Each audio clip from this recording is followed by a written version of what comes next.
इस वीडियो में हम लोग समझने का कोशिश करेंगे न्यायपालिका के बारे में और न्यायपालिका से जुड़े जो बेसिक फंडामेंटल्स विषय वस्तु है इसके ऊपर हम लोग करेंगे बात।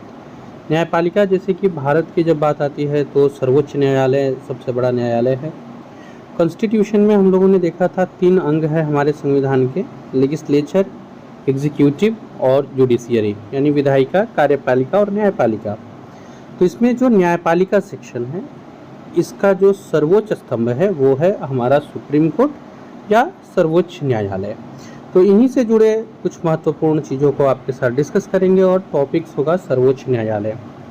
भारत की जो न्याय व्यवस्था है वो एक एकीकृत न्याय व्यवस्था है।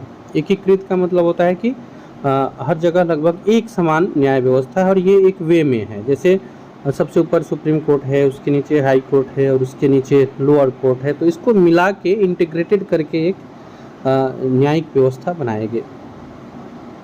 तो भारत की जो न्यायिक व्यवस्था है वो एकीकृत व्यवस्था है।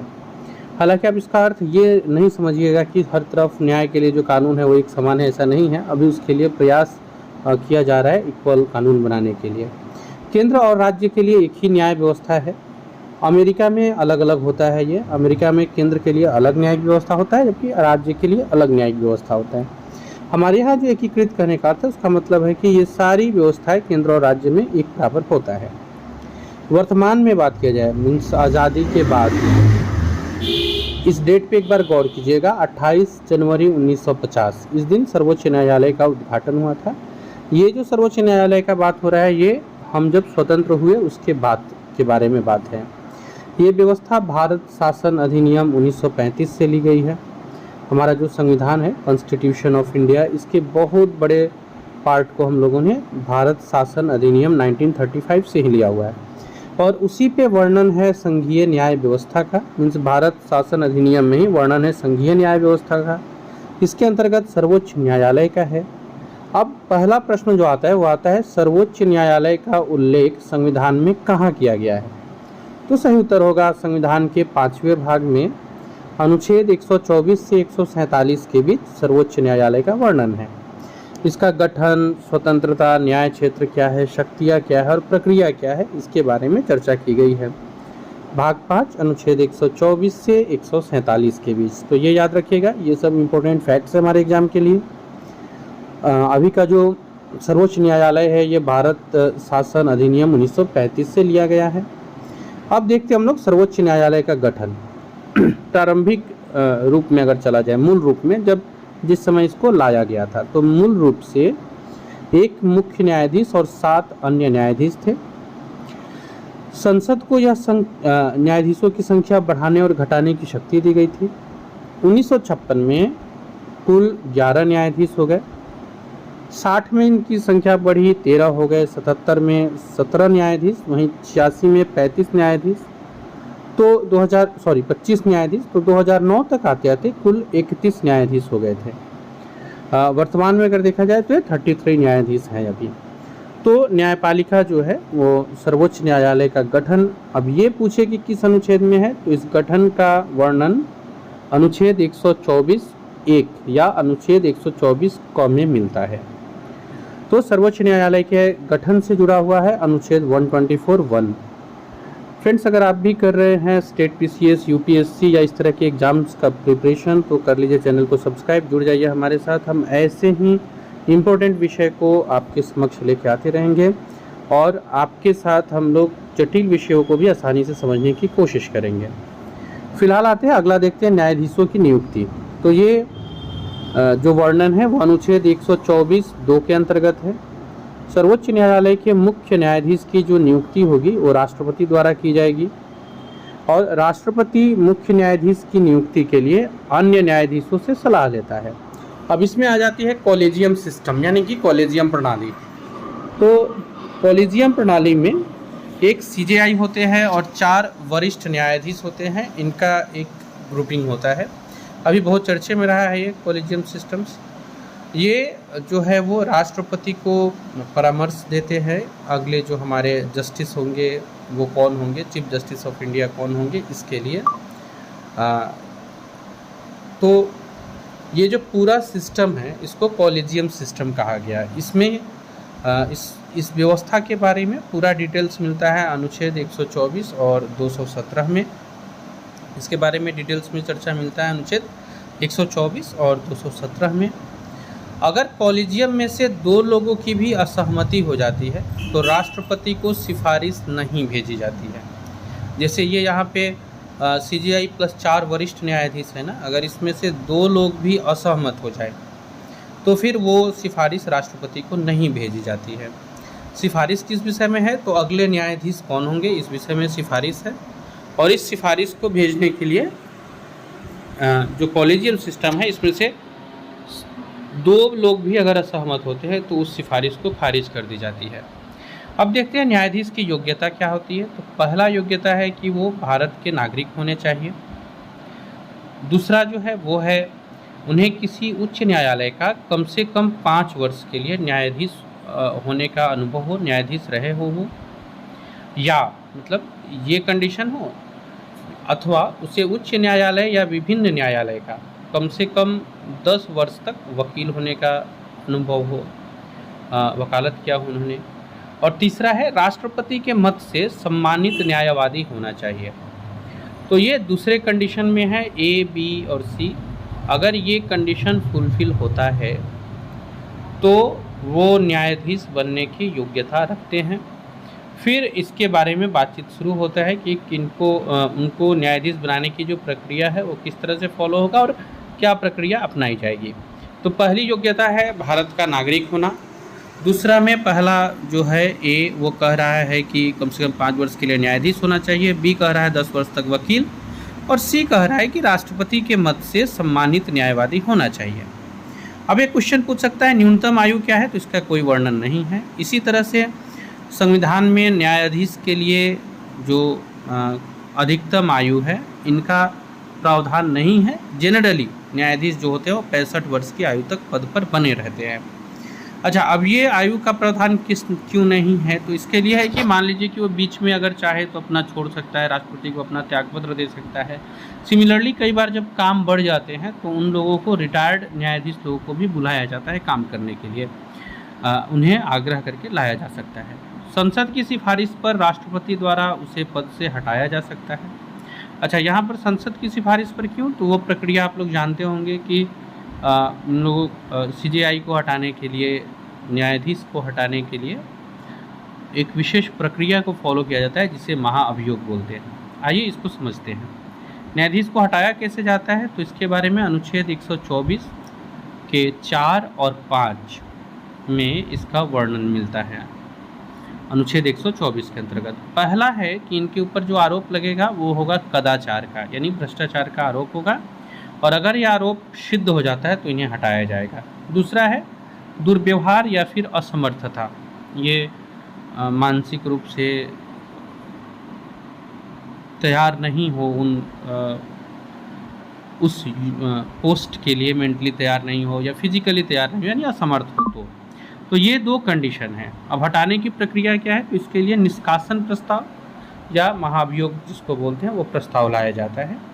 ये संसद के दोनों सदन में कहीं भी, तब लोकसभा हो या राज्यसभा हो, दोनों में कहीं भी लाया जाता है। अगर लोकसभा में लाया जा रहा है तो 100 सदस्यों का समर्थन होना चाहिए, राज्यसभा में लाया जा रहा है तो 50 सदस्यों का समर्थन होना चाहिए। मतलब ऐसा है कि अगर लोकसभा में लाया जा रहा है तो 100 सदस्य अपने समर्थन को देंगे और ये प्रस्ताव सभापति को, यानी लोकसभा अध्यक्ष को दिया जाएगा। सिमिलरली राज्यसभा में है तो 50 सदस्य और भेजा जाएगा राज्यसभा के सभापति को। अब वो स्वीकार करेंगे या अस्वीकार करेंगे ये उनके ऊपर है। अगर वो स्वीकार कर लेते हैं तो फिर बात आगे बढ़ती है। स्वीकृति अगर मिल गई तो सभापति 3 सदस्यीय कमेटी का गठन करेंगे। 3 सदस्य होंगे जिसमें एक सर्वोच्च न्यायालय के वरिष्ठ न्यायाधीश, दूसरा किसी उच्च न्यायालय के मुख्य न्यायाधीश, और जो तीसरा सदस्य होगा वो कोई प्रतिष्ठित न्यायवादी होगा, अगर स्वीकार करते हैं तो। अब प्रश्न ये उठता है कि अगर सभापति अस्वीकार कर दे तो, जो प्रिसाइडिंग ऑफिसर है अगर वो अस्वीकार कर दे तो फिर मामला वहीं पे ख़त्म हो जाता है। स्वीकार करने के बाद ये जो कमेटी का गठन हुआ, अगर ये जांच करके पाते हैं कि दोष है, मतलब 2 से सिद्ध हो जाता है, तो फिर 2/3 बहुमत की आवश्यकता होती है। 2 सिद्ध होने के बाद 2/3 बहुमत से बिल को पारित कराया जाता है और फिर अंत में राष्ट्रपति न्यायाधीश को उनके पोस्ट से हटाते हैं। तो ये पूरा प्रक्रिया कहाँ हो रहा है? संसद में हो रहा है ना। लोकसभा में लाए या फिर राज्यसभा में लाए, अंग तो संसद का ही है। और फिर ये जो वोटिंग है ये ऐसा नहीं है कि लोकसभा में अगर पारित हो गया तो केवल हो गया, नहीं, फिर राज्यसभा में भी वोटिंग कराई जाती है। तो टोटली हम लोग क्या देख रहे हैं कि राष्ट्रपति द्वारा निष्कासन किया जा रहा है, लेकिन संसद के कहने पर। इसी प्रक्रिया को हम लोगों ने पहले पढ़ा है कि संसद के द्वारा, संसद के सिफारिश पर राष्ट्रपति न्यायाधीश को हटाते हैं, ये वही वर्णन था। अब आते हैं न्यायाधीश के शपथ के ऊपर। जब न्यायाधीश को नियुक्ति की जाती है तो ये राष्ट्रपति के समक्ष शपथ ग्रहण करते हैं और जनरली जितने भी जो पोस्ट्स अवेलेबल कराए जाते हैं उनके लिए शपथ ग्रहण समारोह होता है, जो हम लोग जानते हैं। वेतन और भत्ते जो है वो सर्वोच्च न्यायालय के मुख्य न्यायाधीश का अभी 2,80,000 रुपया प्रतिमाह है, जबकि सर्वोच्च न्यायालय के जो अन्य न्यायाधीश होते हैं उनको 2,50,000 रुपया प्रतिमाह मिलता है। उच्च न्यायालय के मुख्य न्यायाधीश को 2,50,000, जबकि उच्च न्यायालय के अन्य न्यायाधीश को 2,25,000 रुपया प्रतिमाह वेतन के रूप में दिया जाता है। तो ये एक चीज़ है कि न्यायाधीश जो है वो राष्ट्रपति के समक्ष शपथ ग्रहण करते हैं और ये इनके वेतन के बारे में है। इसके अलावा न्यायाधीश जब रिटायर्ड होते हैं तो उनको पेंशन और अवकाश मिलता है। वित्तीय आपातकाल में न्यायाधीश के वेतन और भत्ते संसद द्वारा कम कर दिए जाते हैं। तो संसद के द्वारा न्यायाधीशों के भी वेतन और भत्ते को कम किया जा सकता है, लेकिन वित्तीय आपातकाल के दौरान जनरली इनकी शक्तियों को आप कम नहीं कर सकते, ना ही वेतन को कम कर सकते हैं इनके कार्यकाल के दौरान। न्यायाधीश का एक प्रकार कार्यकारी न्यायाधीश होता है। आइए पहले जानते हैं होता कौन है। मुख्य न्यायाधीश की अनुपस्थिति में राष्ट्रपति जब किसी अन्य न्यायाधीश को कुछ समय के लिए नियुक्त करते हैं तो वो कार्यकारी न्यायाधीश कहलाते हैं। कंडीशन नंबर 1, मुख्य न्यायाधीश का पद रिक्त होने पर। कंडीशन नंबर 2, अस्थायी रूप से अगर मुख्य न्यायाधीश अनुपस्थित हो। और कंडीशन नंबर 3 है अगर मुख्य न्यायाधीश अपने दायित्व के निर्वहन में असमर्थ हो। तो इन कंडीशन में, मतलब मुख्य न्यायाधीश जब उनका पद खाली है या फिर वो अनुपस्थित है या फिर वो अपने दायित्व को निर्वहन करने में असमर्थ है, बीमार है, इस तरह से, तो फिर कार्यकारी न्यायाधीश को बुलाया जाता है। तदर्थ न्यायाधीश क्या होता है? वर्तमान में जो सर्वोच्च न्यायालय में कुल 33 न्यायाधीश हैं। न्यायाधीशों का कोरम या गणपूर्ति न होने पर अनुच्छेद 127 कहता है कि सर्वोच्च न्यायालय का मुख्य न्यायाधीश किसी अन्य उच्च न्यायालय के न्यायाधीश को अस्थायी काल के लिए सर्वोच्च न्यायालय का न्यायाधीश नियुक्त कर सकता है। समझिएगा इस बात को। न्यायाधीशों का कोरम या गणपूर्ति, कोरम क्या होता है? एक वो निश्चित संख्या होता है जो मिनिमम होना ही चाहिए प्रोसेस को, उस प्रक्रिया को कंप्लीट होने के लिए। जैसे मान लीजिए कि आज सर्वोच्च न्यायालय में काम होगा और सुबह बैठते हैं लोग, उसमें ज़्यादातर लोग किसी कारण से आने में सक्षम नहीं हो पाए, तो मान लीजिए कि केवल सीजेआई है और एक पर्सन है, तो ऐसे में जो जस्टिस है वो पूरी तरह से सटीक आएगी नहीं। इसके लिए एक न्यूनतम बना लिया जाता है कि मिनिमम इतने मेंबर आने के बाद ही कार्य आगे बढ़ेगा। अगर वो मेंबर पूरा नहीं होता है और ऐसा लग रहा है कि उनके आने में टाइम है, क्योंकि काम तो करना है ना, डेली बेसिस पे ही काम करना है, तो ऐसे में अनुच्छेद 127 कहती है कि सर्वोच्च न्यायालय के मुख्य न्यायाधीश किसी भी हाई कोर्ट के न्यायाधीश को टेम्पोरली बुला सकते हैं, वहीं तदर्थ न्यायाधीश कहलाते हैं। और वे न्यायाधीश जो सेवानिवृत्त हो चुके हैं, जो अभी हम लोग एज का बात कर रहे थे उसमें हम लोगों ने चर्चा किया था कि अगर वो सेवानिवृत्त हो गए हैं फिर भी अगर वो आना चाहे तो आ सकते हैं, यही सेवानिवृत्त न्यायाधीश कहलाते हैं। सर्वोच्च न्यायालय का स्थान, वर्तमान में दिल्ली को सर्वोच्च न्यायालय का स्थान घोषित किया गया है संविधान में, लेकिन ये बात याद रखिएगा कि अगर मुख्य न्यायाधीश चाहे तो सर्वोच्च न्यायालय के स्थान को चेंज कर सकते हैं, सर्वोच्च न्यायालय के स्थान को एक से अधिक स्थानों पर भी ले जा सकते हैं। हालांकि इसके लिए राष्ट्रपति की अनुमति उन्हें लेनी होगी, राष्ट्रपति की अनुमति के बाद ये ऐसा कर सकते हैं। जैसे अभी हम लोग का सुप्रीम कोर्ट दिल्ली में है, तो क्या है, चेंज हो सकता है, सीजेआई करेंगे राष्ट्रपति की अनुमति लेकर। अब देख लेते हैं सर्वोच्च न्यायालय की शक्तियों को, सुप्रीम कोर्ट के पास क्या क्या शक्ति है। तो फ्रेंड्स, ये इनके शक्तियों को अलग अलग कुछ प्रकार में बांटा गया है। जैसे अनुच्छेद 131 में सर्वोच्च न्यायालय के जिस शक्ति का वर्णन है वो है मूल क्षेत्र अधिकार। मूल क्षेत्र अधिकार मतलब यहाँ पे मूल रूप से किस तरह के लोग आकर के यहाँ पे अपील कर सकते हैं, तो वो वे मामले होंगे जो केंद्र बनाम कोई राज्य के साथ हो, एक राज्य या एक से अधिक राज्य के साथ हो।